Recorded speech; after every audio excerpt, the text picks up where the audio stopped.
Hai, Rizky di sini. Kita memang sudah sering yang namanya bikin PC non RGB ataupun yang khusus untuk creator.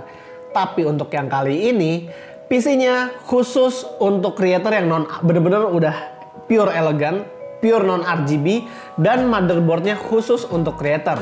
Dia memakai prosesor AMD tapi punya Thunderbolt 4.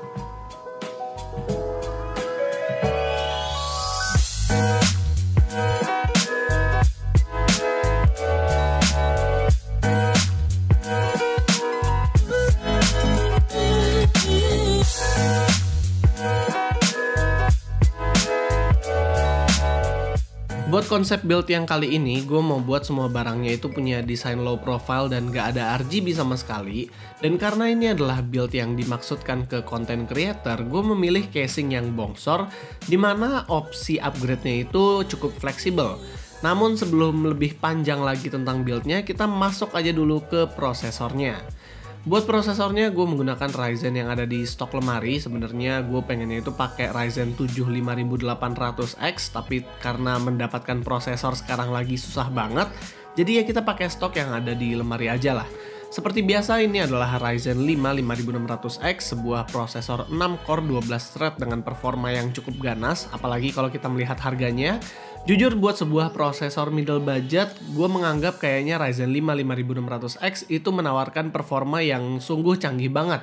Apalagi kalau kita melihat dia kompetitornya masih belum yang sekencang ini. Namun kalau misalnya di harga yang segini sebenarnya memang agak cukup mahal sih. Cuman ya oke lah, sekarang Ryzen lagi raja-rajanya. Masuk ke dalam bintang kita hari ini, motherboard yang kali ini gue gunakan adalah motherboard Asus dengan soket AM4 yang berbeda dari yang lain. Desain dari motherboard ini bisa dibilang elegan, gak neko-neko, dan juga didesain khusus untuk creator atau bisa dibilang untuk pekerja. Karena selain dari desainnya, masih banyak fitur-fitur yang nanti akan gue jelaskan satu persatu. Kalau dari eksterior sih nggak terlalu jauh berbeda ya sebenarnya daripada motherboard lain. Bentuknya memang dibuat agak kotak dengan desain chipset yang dibuat black and gold agar terlihat lebih mewah. Dan juga di heatsink sebelah kirinya dibuat lekukannya itu lebih simpel. Kapasitas I/O portnya kurang lebih sama dengan beberapa motherboard lain, namun di sini motherboard dengan chipset B550 ini mempunyai dua Thunderbolt 4 port di bagian belakang dengan USB Type-A port yang juga bisa dibilang cukup banyak. Cuma sayangnya entah mengapa motherboard ini nggak punya koneksi WiFi sama sekali, alias kalau kita mau WiFi-an ya harus pakai dongle. Walaupun memang sebagai gantinya kita diberi 2.5G LAN port apabila kita memakai koneksi Ethernet cable. Untuk RAM, gue menggunakan RAM yang memang dikhususkan untuk creator juga, yaitu T-Create dari Team Group. Gue udah pernah pakai barang ini waktu itu saat bikin PC elegan, hanya aja waktu itu kapasitasnya hanya 16GB. Kali ini kita dapat yang 32GB alias 16x2. Walaupun begitu, walaupun memang ini adalah RAM yang memang dikhususkan untuk creator, tapi gue sendiri masih belum tahu apakah T-Create ini memang punya fitur yang lebih atau punya stabilitas yang lebih baik daripada yang gamer punya, atau memang hanya gimmick saja. Karena kalau misalnya kita melihat frekuensinya, dia masih sama di 3200 MHz, bukan yang 3600 ataupun 4000 MHz. Jadi ya sebenarnya kita sendiri masih belum tahu apakah dia itu punya fitur-fitur lain atau enggak. Kalau misalnya melihat dari estetika sih ya, memang dikhususkan T-Create ini untuk PC yang tidak berwarna-warna banget. Jadi ya kalau misalnya kita bandingkan dengan yang T-Create waktu gue bikin PC elegan itu, untuk performanya kita hanya akan melihat perbedaan dari yang sebelumnya itu hanya di saat multitasking aja, alias perbedaan antara 16GB dengan 32GB. Nah, buat storage di sini kami tidak menggunakan hard disk tapi hanya SSD aja. Kami tadinya mau pakai SSD yang kemarin udah dipakai, yaitu lineup T-Create series, mau itu SATA ataupun M.2-nya. Namun apabila kami pakai SSD M.2 yang T-Create, dia nggak bisa PCIe Gen 4 dan kita nggak bisa memaksimalkan speednya itu. Jadinya kami memakai tim Cardia Zero yang udah PCIe Gen 4 agar booting, copying, dan tempat naruh Windows itu lebih cepat. Dan juga untuk SATA-nya kita memakai dia yang SATA T-Create punya, yaitu yang kapasitasnya sampai 1 tera. Dan juga kalau untungnya di ProArt B550 Creator ini M.2 slotnya itu udah memakai klip doang, jadi enak banget buat di nyantol-nyantolin M.2-nya, jadi gak usah dipasang pakai skrup lagi. Nah, buat cooling di sini kita juga nggak memakai yang RGB. Di sini kita menggunakan cooling Z series yang 140 mm dari NZXT yang punya LCD di bagian water blocknya. Jadi head pumpnya itu bener-bener bebas mau ditaruh image apapun, mau custom GIF bisa, mau informasi tentang PC-nya itu juga bisa. Dan kalau misalnya di usage buat PC ini, kita sih sebenarnya prefer untuk pakai water blocknya ini untuk memonitoring suhu dari CPU itu sendiri. Jadi ya lebih baik untuk ditaruh yang fungsional-fungsional aja lah. Casing dan power supply kita masih memakai paketan dari NZXT karena kita bilang kalau kali ini mau bikin PC yang upgradability-nya itu gede, kita memilih case yang masih mempunyai slot HDD juga di dalamnya. Jadi casing ini mempunyai kapasitas 2x3,5 inch bay di bagian belakang, dan buat SATA SSD kapasitasnya itu ada banyak banget. Ada 5, yaitu 2 di belakang motherboard, 2 di bawah motherboard persis, dan 1 lagi menghadap ke arah tempered glass. Karena kita cuma memakai 1 SSD aja, jadi kita prefer untuk naruhnya yang menghadap ke tempered glass aja. I/O depannya juga untungnya walaupun dia udah punya 1 USB-C port, dia tetap punya 2 USB Type-A port. Karena sering banget casing NZXT itu kalau udah punya USB-C 1, dia cuma nyisain USB-A-nya itu 1 juga. Di bagian atas juga untungnya masih ada tempat buat naruh AIO, jadi AIO kita di mounting itu ke atas. Buat PC kali ini orientasinya adalah 3 fan stock dari casing akan membawa angin dari luar ke dalam, lalu angin tersebut akan dikeluarkan oleh AIO-nya dan juga fan exhaust yang ada di belakang. Setelah semuanya dipasang dan casingnya ini ditutup, sebenarnya nggak kelihatan kalau casing ini punya banyak slot fan karena untuk mengambil dan mengeluarkan udara, casingnya itu hanya bergantung sama rongga-rongga kecil yang ada di samping casingnya ini, bukan seperti casing yang mesh yang memang kelihatan fan-nya. Apakah ini lebih efektif daripada casing yang mesh? Tentu aja enggak, tentu aja lebih efektif yang casing yang bolong-bolong, tapi untuk estetika dan elegansi ya, kelihatan kalau casing ini tuh lebih elegan dan lebih low profile daripada casing-casing lain yang mempunyai yang kelihatan fan-nya, ataupun kalau misalnya fan-nya RGB itu kelihatan banget, dan juga kalau dari luar kelihatan kalau komputernya itu lagi running, kelihatan fan-nya itu lagi running maksudnya. Power supply-nya memakai NZXT C750. Ini adalah power supply 80 plus gold dari NZXT yang bisa silent mode hanya dengan menekan tombol yang ada di belakangnya. Gak ada yang banyak bisa dibilang dari power supply ini selain dari desainnya yang low profile dan juga efisiensinya yang bagus.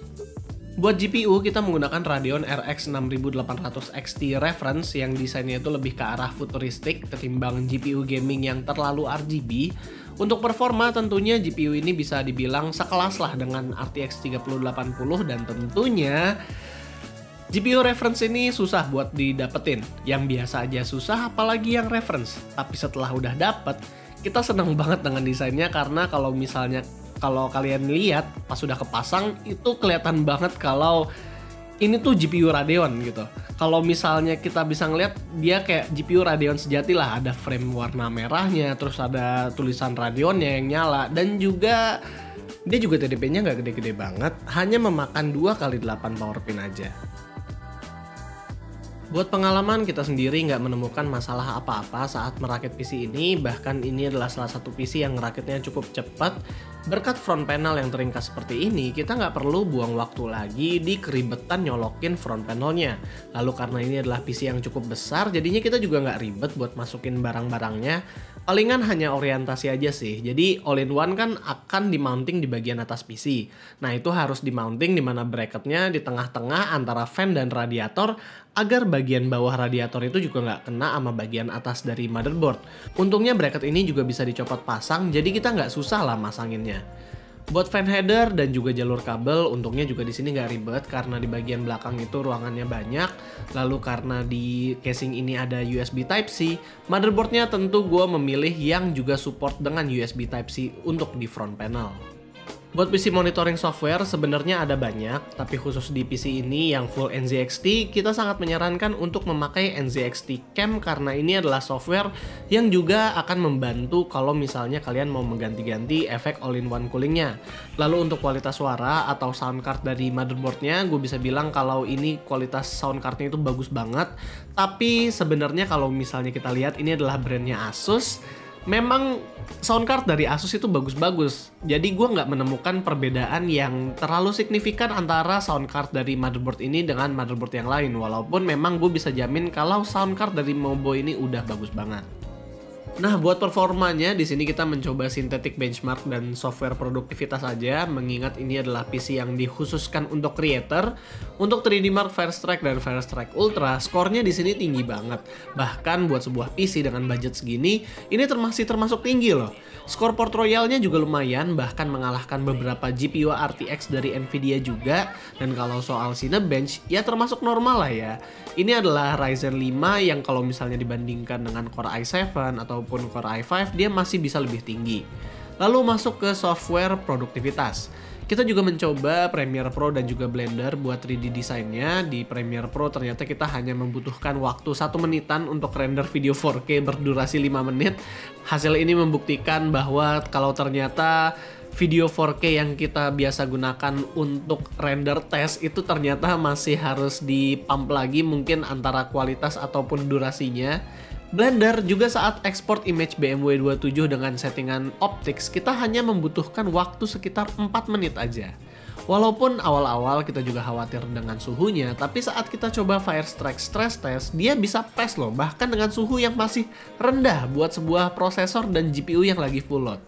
Intinya ya, ini adalah salah satu PC yang cukup baik lah di performa dan suhunya. Apalagi estetik juga mendukung buat jadi PC di sebelah creator yang serius.